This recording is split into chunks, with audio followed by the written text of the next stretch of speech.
Evening, everybody. Welcome. I'm so happy to have you guys here with us. Today, we're going to talk about medical kidnapping. And what is medical kidnapping? It is something that has become so popular in the last year on social media, on the news. And it's mostly because there's been a case that came out of Florida where a couple that were weaning their young son, he was about a year old at the time, and she was pregnant with her second baby, noticed that her milk supply was kind of going down. So they started weaning him. They got a little nervous. They're like, maybe he's not getting enough nutrition. Let's go ahead and take him to the hospital just in case he needs an IV. They go with all great intentions. They leave without their baby. Their baby has then been taken into the foster care system.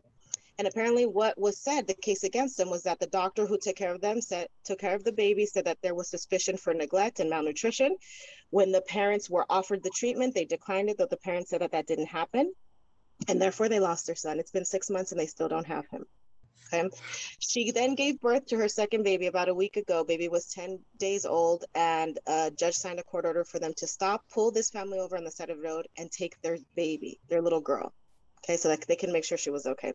Luckily, they've gotten this baby girl back, but they still have not gotten their son back. So my question to you is that a lot of people are saying that this is racism, that in this county, that this is a way that the system has kept Black people down and has continued to keep American Black people down through family separation, that instead of us being able to go somewhere and get help and support, which is what it's supposed to be, to keeping families together, they're pulling us apart. So people are saying it could be because they're Black. It could be because they live this alternative lifestyle. They're also vegans. There's a lot of theories about that. They look very what make certain people comfortable. The father has locks. They just look very different.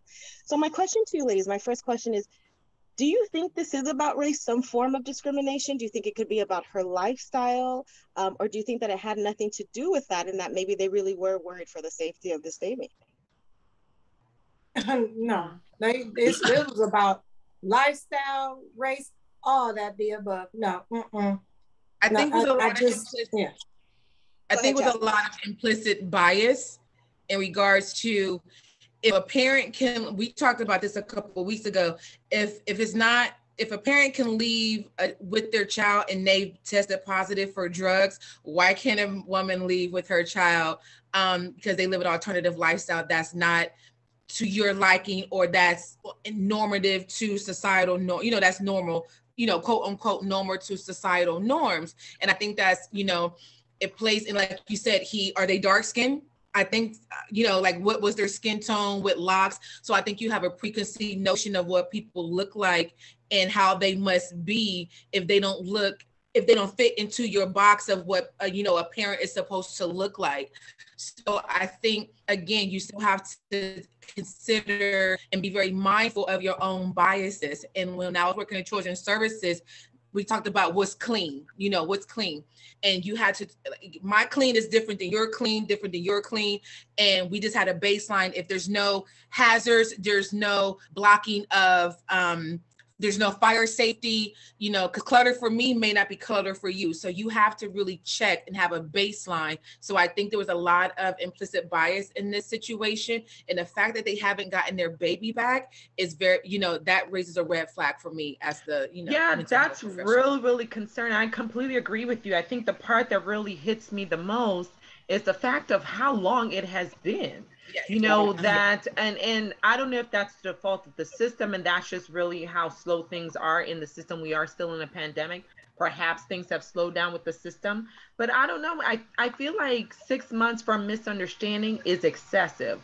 And for certainly, it doesn't sound like in this particular case that there was any signs of physical abuse. Otherwise, here is a parent bringing in a child out of concern for the health of the child, right?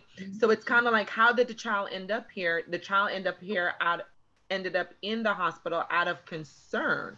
So it's a very different circumstances than if somebody found the child or somebody reported her. But this parent came in concerned about her. Well, they came in concerned about their son. And so to go from that to 6 months later, and then you go through the trauma, which is really concerning to me. I think a lot of times people underestimate the trauma of separation of certainly a parent from a child, but definitely the separation of a mom from her newborn and her infant, toddler. That is a critical time period of bonding. And even if it's short-lived, it can do just infinite damage. And I could talk about this from a personal level. Like you guys, I'll not to segue, but just to really share my story, to bring light to this. For many years, I thought that remembering the time when my mom left was just me having elephant memory, and the whole family would kind of talk about it like that, like, oh my gosh, she really remembers everything. I remembered everything. To this day, as I talk about it now, I can see the picture of what happened. I was a little girl. I did not know until adulthood that that was trauma. That was not elephant memory. That was a traumatic experience, because I don't remember anything else but that, really, not much. So it's not like I remember a whole lot about my childhood in addition to this. This is something that I remember distinctly in extreme detail, which is trauma. And it's not that my parents were abusive. They're loving parents. I have great parents. So, but unknowingly, again, that separation of a young child from their mother, I talk personally and I talk professionally, is extremely traumatic. And so the damage that this system has done, it always messes me up when there are kids that really need the help and they're not getting the help. And then the kids that are being parented are the kids that are being, it's just, for me, I agree with Chastity.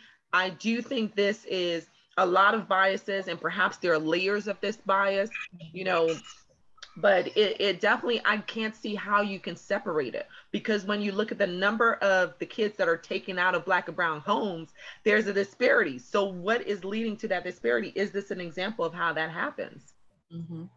Right. Now, and sorry, go ahead, Chastity. No, go ahead, Chastity. Go ahead, Lead. Go ahead, Lead. No, I was just going to ask. I mean, I'm sure there are certain signs of neglect and abuse, right? And there are things that would be along that path that the government agencies know how to identify. So on what grounds could you keep a child from their mother for this long? And so much so that the other baby is back home. So wait a minute, the other baby's safe, but the older one isn't? Yeah. That's crazy. And the thing with that is, okay, so from a child welfare perspective, so neglect isn't necessarily criminal.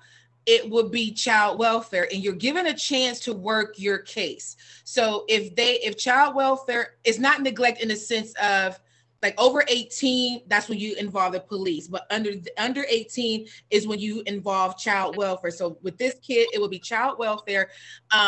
So it would be like a CPS call. So if they call CPS for neglect or medical neglect, whatever it may be, you also do a case plan. So if the child is now with Child Protective Services, you have a case plan. And who now has custody of a kid. So this will explain why that the youngest kid may not be, the oldest kid may not be back, because they may have a temporary order of protective services, or they may, like, the child may be to the custody of the state, and now the parent has to prove that they have to complete the treatment plan that they have been given by the state. And then they will do a reunification plan. They will come visit the home. Now, visiting the home, Tasca, to what your point is talking about, is due to COVID, I don't know how they're going to visit this person's home if they're not coming in now and trying to do a reunification plan to reunite family with the kid and making sure that the home itself is safe. So that may be a holdup because of COVID, and they may not be doing home visits and things like that. So that could be a possible holdup, because you have to do home visits to ensure that the family has the necessary needs to care for that kid. That might be a holdup. But then also, I think implicit bias has a lot to do with it. But once that child is in the system, it's going to be hell to get them out. And every time something happens, they're going to have a record of any little thing. And that will, once your kid is in the system, it's hell to get your kid out and to get off that child welfare or child protective services list. It's hard. I'm not going to lie to you. That's hard. And you have to work the plan. If you don't work it, it prolongs the process of reunification. And it seems like it's incredibly, like, everything is against you. So for example, like Dr. T said, there are some cases where you seem like it doesn't matter what happens, the kids get to stay with the parents. But in our US legal system, you're innocent until proven guilty. And it seems in these cases, you're guilty until you can prove that you're innocent. Which depends on what you look like.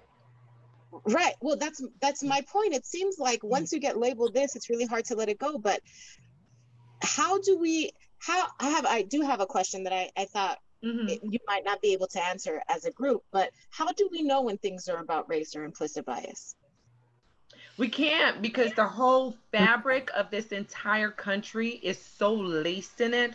You would literally have to, it's like taking a blanket, thousands and thousands of Chastity's crochet, right? And you're trying to unweave and you're trying to unweave, oh, that dude from the Olympics, and you're trying to unweave every single strand. It is literally impossible. You would literally have to do a complete abolishing of the entire generation and start fresh. It's systemic. To your point, it's systemic. That's hard. Yes. And here's the thing that really grabbed me that you said, Olivia. They were stopped on a freeway, on a highway. Yes, in the car, and she's sobbing while they're taking her baby from her. Let's talk about that part, right?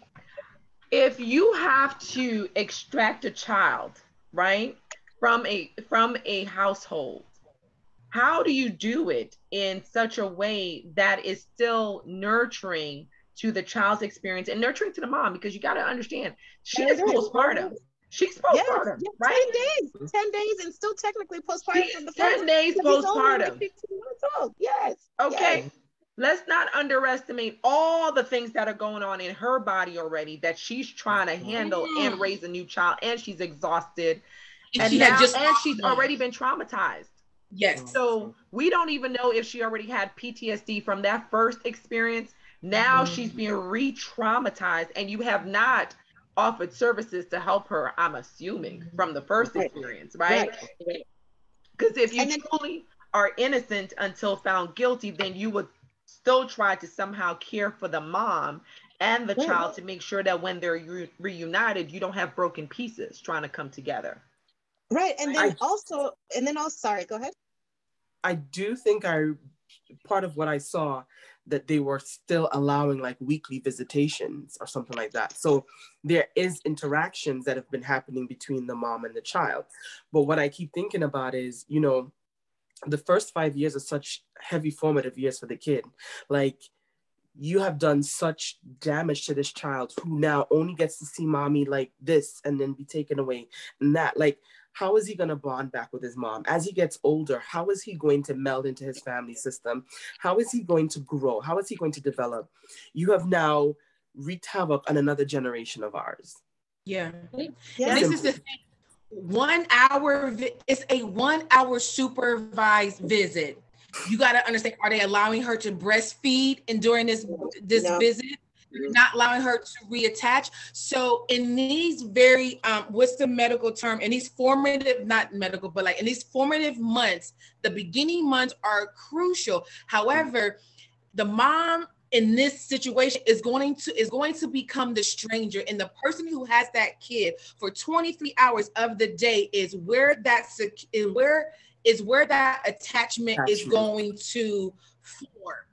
So that 1 hour is just going to be a memory lapse. It's going to be like, okay, I saw, you know, they may not cognitively understand, but their body remembers. You're going to be forever, every week, ripping away that kid from this person, and that person is going to become a stranger in a form of fear. So when that mother does get that child back, that child is going to cry. It's going to be a whole new cycle of the mom having to rebond and letting the kid know, you know, forming a secure attachment, letting the kid know that you are safe. I am your mother. This is your father. This is your home.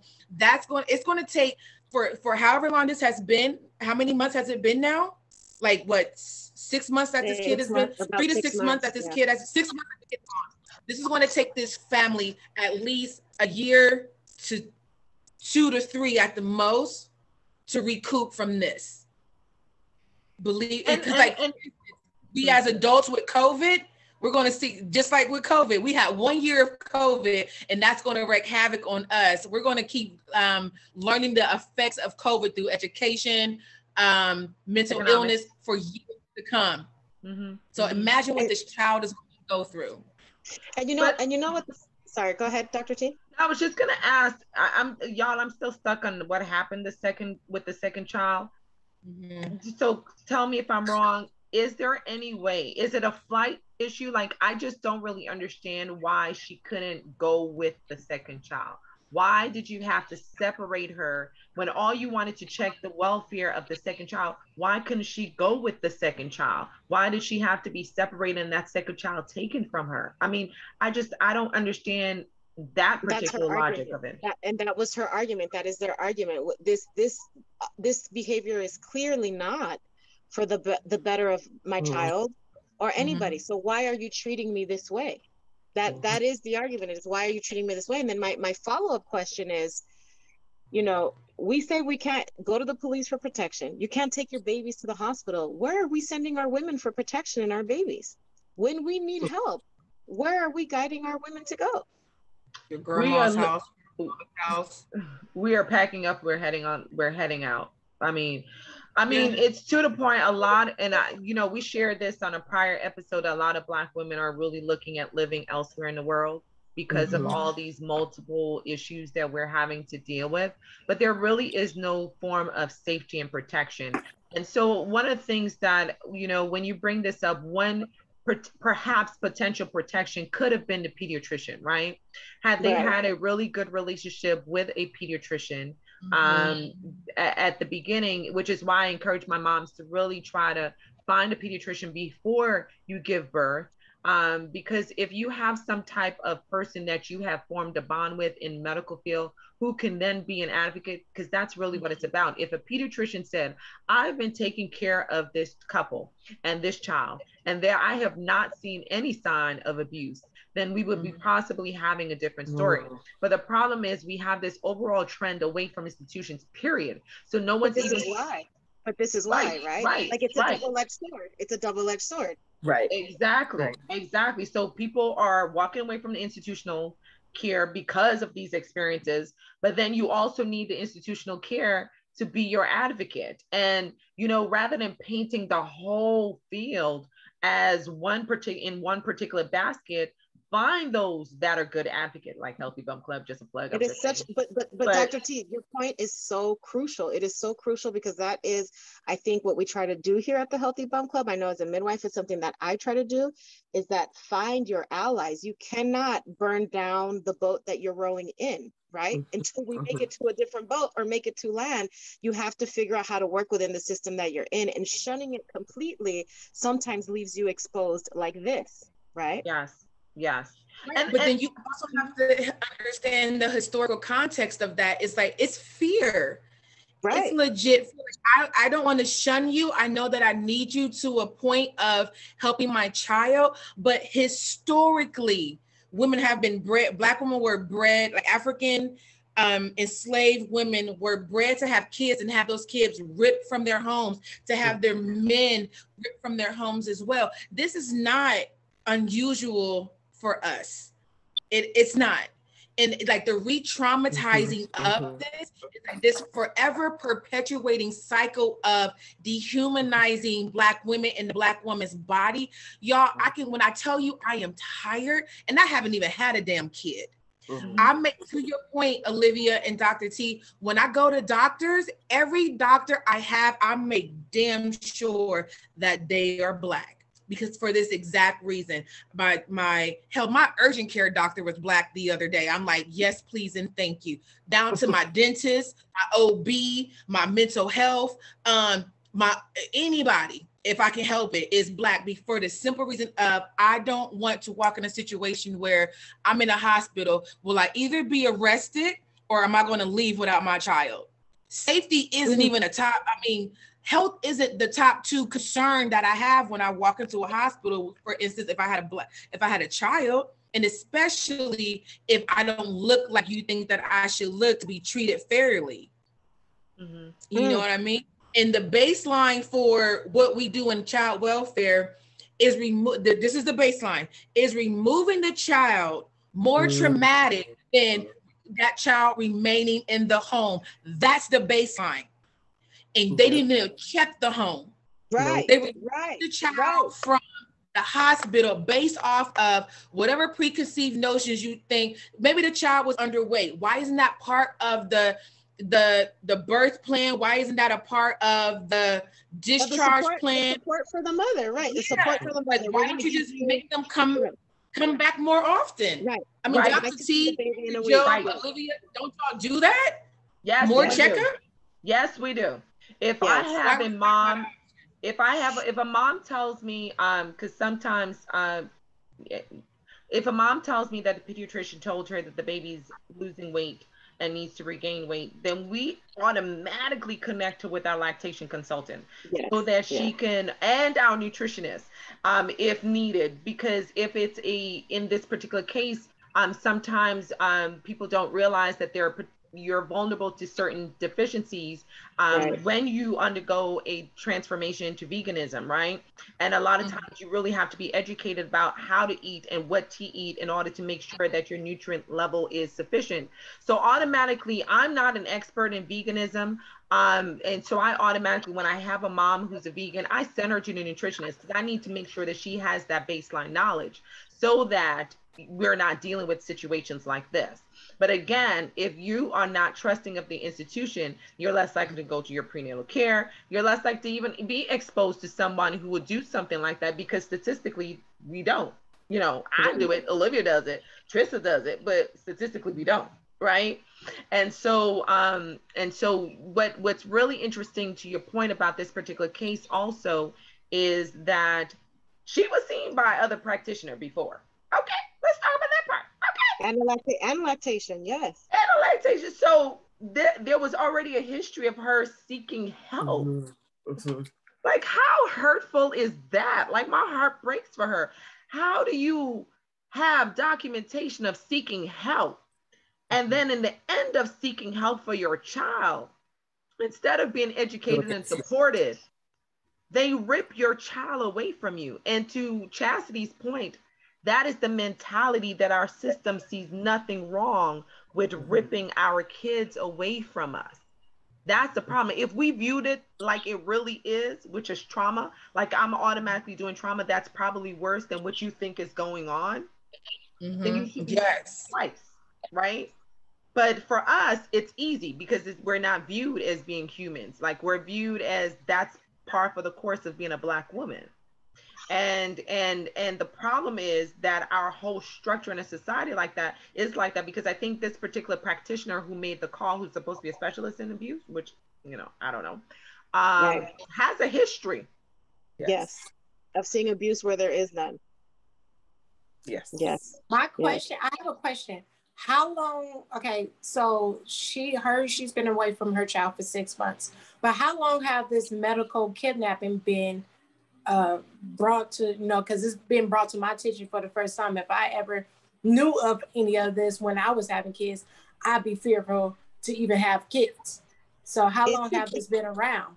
It's like a new term, but it's been around forever. It's a new term, but a foundational issue. But it hasn't been brought to nobody's attention like this, like it is now.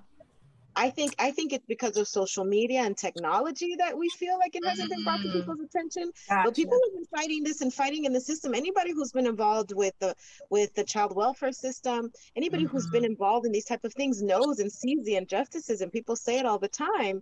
But sometimes it takes a special person or a person of certain status to bring global attention to something. But remember, even just in these last 5 years, has our society even wanted to admit that there are issues about racism in our country, right? As a whole, as to be actually acknowledged. You know, Colin Kaepernick was just a few years ago, he was crazy, this wasn't right. And now, oh, look, actually, maybe there is a problem. So I think this has been around forever. And that's a part of the argument and movement, is that Black people have been re-traumatized by this for a long time, being considered criminals and being treated as criminals, even when there has been no crime committed. And that is even with our children, as we talked about in past conversations, even when it comes to substance abuse, right? Now that there's substance abuse issues with prescription drugs, it's no longer a crime, it's an illness. But when there was other things, oh, that was a crime, right? They take people's children away. And this is just another way of them taking people's children away. But yeah, go ahead. What I also didn't understand is they automatically remove the family. One, if she received services prior to, why was there any documentation of any other concerns on her other 2 visits when she came in for lactation and anything? Did they document, I'm concerned that there might be abuse or anything like that? Because if that wasn't documented, if it's a isolated incident, that kid should not have been removed. The other thing is, why didn't they do least restrictive? Did she have a sister, a brother? Do they have family members that could have taken that child? They did not do least restrictive because it costs.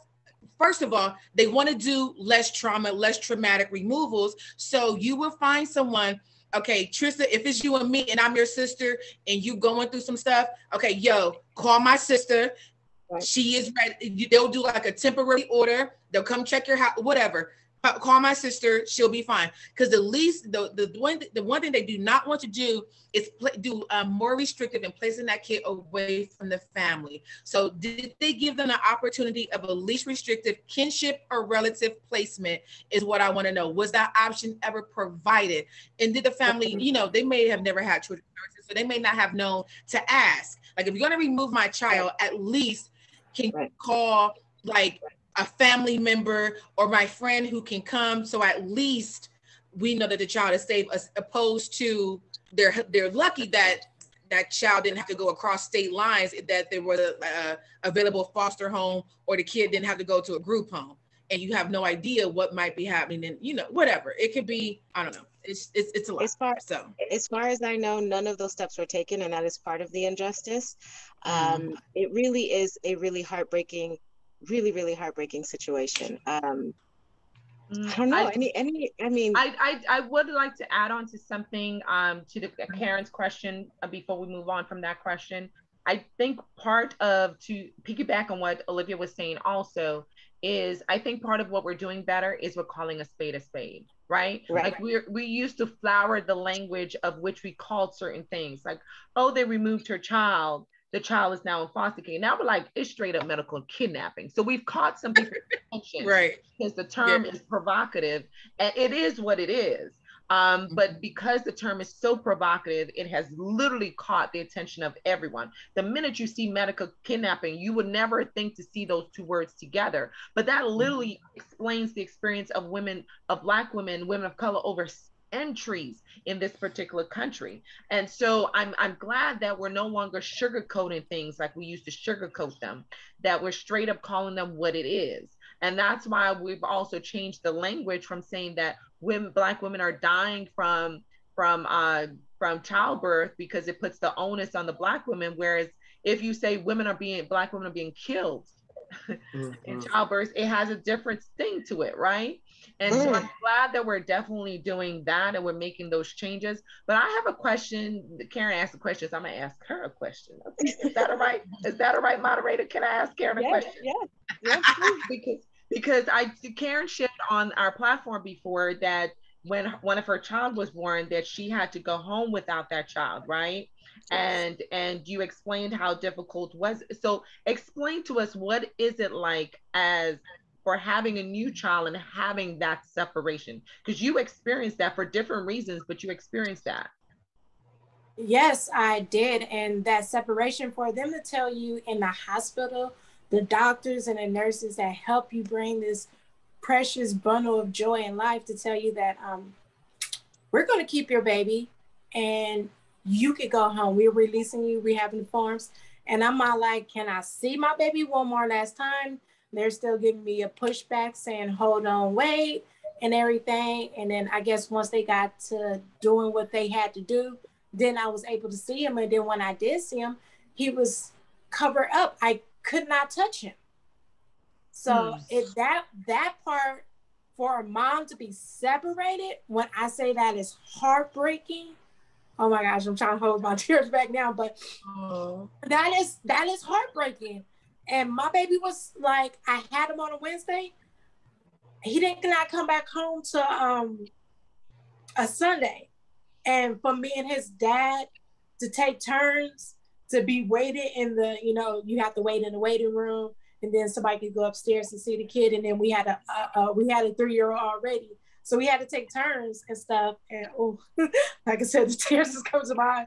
We had to take turns to see our baby. And my husband, for this to be his first son, he had still the wristband on his arm, and he bound to not cut it until our baby came home. And when he came home, that's when he did a reunite. And he was like, all right, we can cut it. And as we cut it, he had the baby skin to skin just laying there. It was like, no, let him sleep right here on my chest. And for that was joyful, but at the same time, my baby had to get to know who mommy, who is this person that I was in for so long, and who was this other person, daddy, that was talking to me. So yeah. Wow. I mean, it's so real. It's so real. It's like it's like this idea that institutions, even hospitals, even taking race out of it, the idea that these institutions can tell you what you can do with your children, right? What you can do. No, you cannot touch your children. No, you cannot stay with your child. No, your child is coming here. You have no choice. It's like, excuse me, why? And then, and also the way these institutions treat you and talk to you. There's very rarely, I'm not saying never, but rarely is there compassion. Rarely is there this idea that, wait a minute, this being literally just came out from inside of the body of this other person, like literally just minutes ago. And we're both adjusting to this separation. And now all of a sudden you're calling the shots. And I don't even know why, right? And trying to understand, you know what? Call the shots. You did mention how to have a pediatrician, somebody you know, and all that stuff. Luckily, thank God for this. The pediatrician I had, he was my pediatrician when I was little.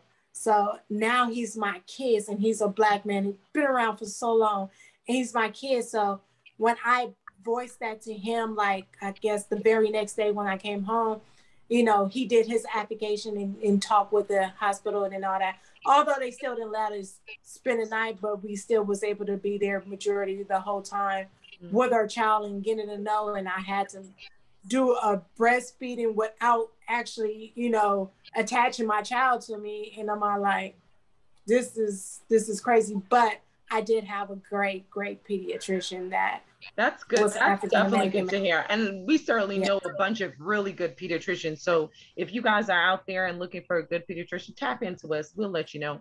But I like the point that you brought up also, Karen, and thank you so much for sharing your story about the you know, like that rebonding that happens. And I remember in one of our prior sessions, and I'm trying to remember what topic was, but I remember someone said, maybe one of y'all on the couch this evening, because y'all be spilling, you know, pearls like that, that the process of being born, that immediate process, is a sense of belonging. So you can smell, you can hear, the babies can smell and hear a voice that they've been hearing for a while, now smell mom and know who she is. So you have a sense, you form that sense of belonging, like, oh, this is my tribe, this is who I belong to. And so now to separate that, I really do wonder what happens to these kids if you follow them out in terms of how do they do in terms of identification, identifying who they belong to. Do they struggle with belonging? Do they struggle with fitting in? Like, I really do wonder about the outcomes of children like this. And the other point I want to bring up is, you know, the foster system is capitalism, you know, and in order for that system to keep going, just like our prison system, it has to be fed. There has to be inlet, right? Y'all know we gonna go there. This better not be the new gateway. It may not be from, it better not be the new gateway from vagina to medical kidnapping.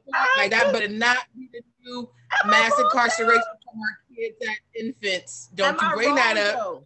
If we put resources in keeping families together, where's all the money and all the profit going from the foster system? Now, and I do want to play devil's advocate. And when people automatically think of child welfare, like, oh, you just take people kids.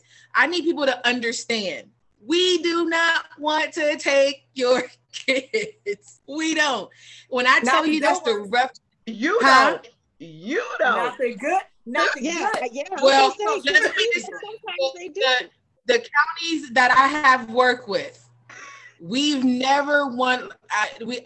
The people that I work with, for instance, in Ohio, Columbus, Franklin County Children's Services, when I tell you taking someone's child is, I know it's traumatic to you, but as a social worker, I did this work and I don't want your kids. That is the most traumatic thing I've been in the bathroom plenty of times crying. And I was just like, please just get your shit together. Like it takes a lot for someone to have to remove your kid. I'm not talking about what happened to like the medical kidnapping in this family, but I do want to play devil's advocate. Like the first sign is not to always remove. I want to make that absolutely clear because that's not always the goal. That is the goal when we know we've been in your homes like 5 times, we got 5 different calls, and you're not doing anything to change this behavior or whatever might be going on. And the kids are still being abused. I did that with a woman. I took her kid from the forensic interview because the daughter said she was being raped by the dad. The mom didn't believe her. I couldn't send you home with that woman. She's not going to protect you. But I think part of the problem is that doesn't seem to be the general experience. Right. Of people not wanting. But see, I think that media, I do also believe that like media on TV also plays a role in the negative narrative in regards to social workers and caseworkers and managers and child welfare, because there's more good of us than there are bad. Let me just make that really, really clear. But the painted picture. I'm glad that you're here to stand up for the other side, honestly, because it is a really, really tough job. And I know that a lot of people go into this work with really great hearts, but I think that sometimes systems and institutions, are greater, and sometimes we don't realize sometimes what we're stepping into. But you're right. There are a lot of people who want to do good things.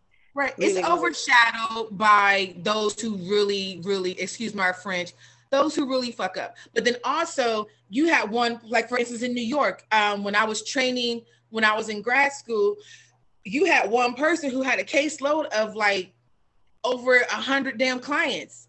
Like there's no way that one person can see 100 clients in a month. You understand what I'm saying? The system is broken. The system is broken. So I believe it is a broken system that needs to be I'm gonna say refurbished, but reformed.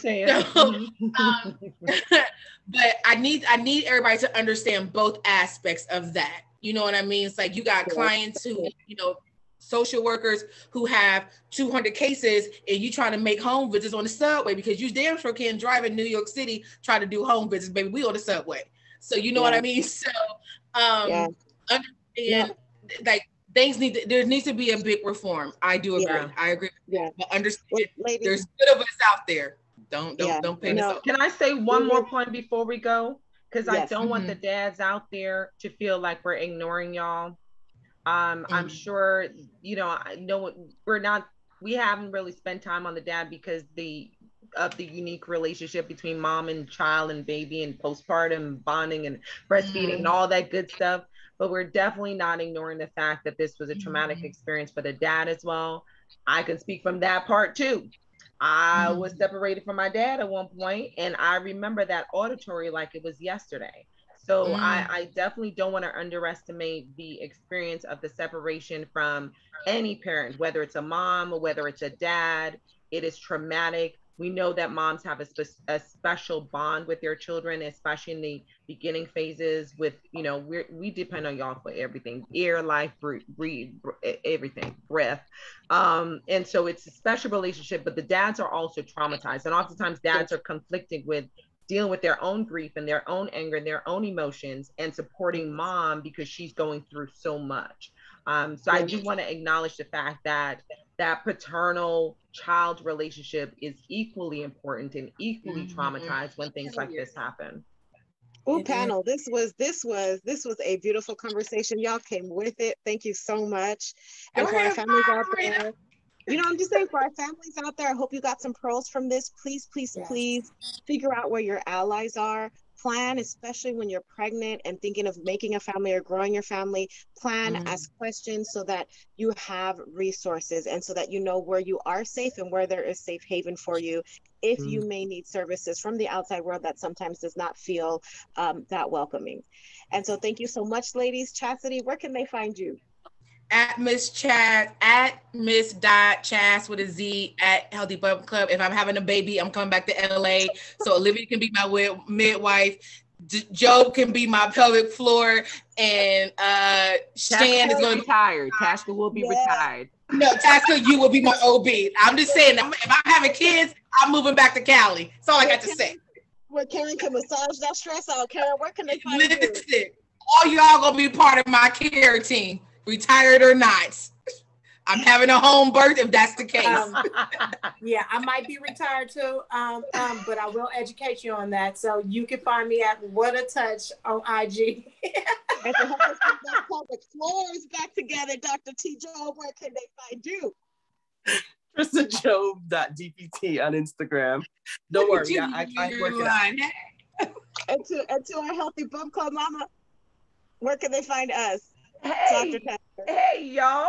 I am and by the way, I'm not a dysfunctional child. I know I've been related to this topic a lot.